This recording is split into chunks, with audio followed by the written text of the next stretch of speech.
ধরেন আমার এক ব্যক্তি ভালোবাসলো, কিন্তু তিনি বহু দূরে থাকে,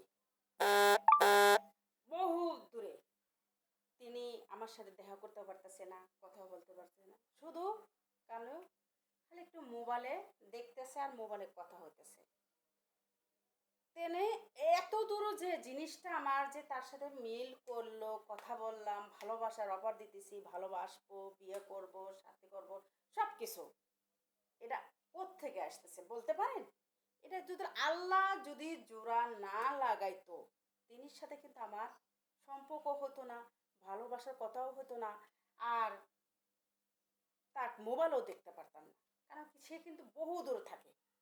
আগে আসলে যেমন দেখেন চিঠি আমল, চিঠি দেওয়া কিন্তু মানুষ বহু দূরে থেকে, মানে যে একসাথে কলেজে যখন পড়তো পরিচয় হতো।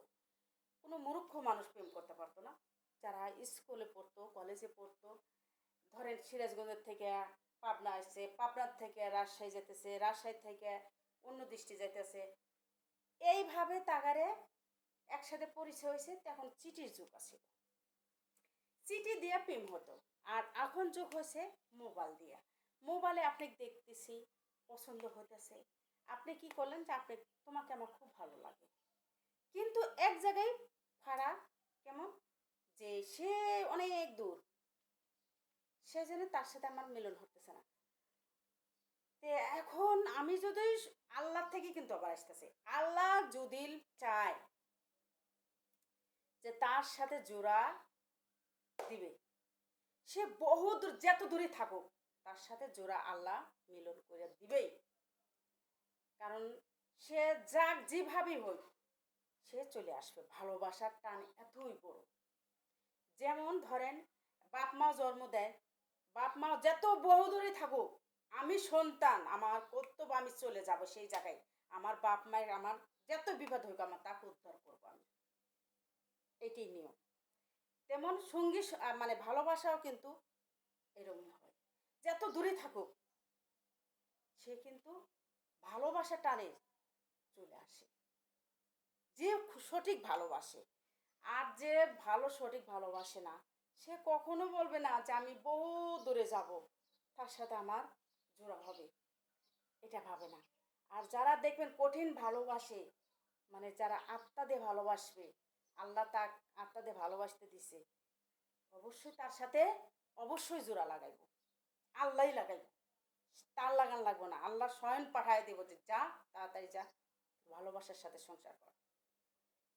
যেটা না হয় সেটা আফসোস করতে নাই, আর যেটা হবে ওই আকাশ দিয়ে উড়ে এসেও করবে। ঠিক আছে গাইস? আর যেটা না হবার সেটা ভালোবাসার টানে মারা যায়। ভালোবাসা অবহেলা যে করে, দেশের লোক যারা তাকে সম্মান যদি মানে অপমান করে, দেখলো যে ভালোবাসা আমি করলাম কিন্তু ভালোবাসা আমি পারলাম না, দেশবাসী যদি অপমান করে, সেই ব্যক্তি কিন্তু যে ওই গলায় দড়ি দেয় আর নাই বিষ খায়, এইভাবে সে শেষ হয়ে যায়। তো ভালোবাসা করতে গেলেও মন লাগে, সব কিছু লাগে। আপনি যেখানে বহু দূরে থাকেন, তাকে ভালোবাসা টানে কিন্তু চলে আসে। তো সব কিছুর একটা আল্লাহর হাত না থাকলে মানুষ কখন সফল করতে পারে না। এই যে আমরা জায়গায় জায়গায় একটা কিছু হলে পারে C C C C C, ওইটাই এমন করতে কিছু না, এটা আল্লাহ থেকে এসে আমরা যে কথাগুলো কই, ওর পাপ কিন্তু আমরাই নিলাম, ও কিন্তু পাপ করলো না, পাপ কিন্তু সব আমরাই নিলাম। কিন্তু মানুষের একটা কিছু হলে তাকে যেটা ভালো হবে লাগাইয়া দাও, আর যেটা ভালো না হবে তাকে বুঝাইয়া, সুন্দরভাবে বুঝাইয়া তাকে আলাদা করে দাও। এটি হলো নিয়ম।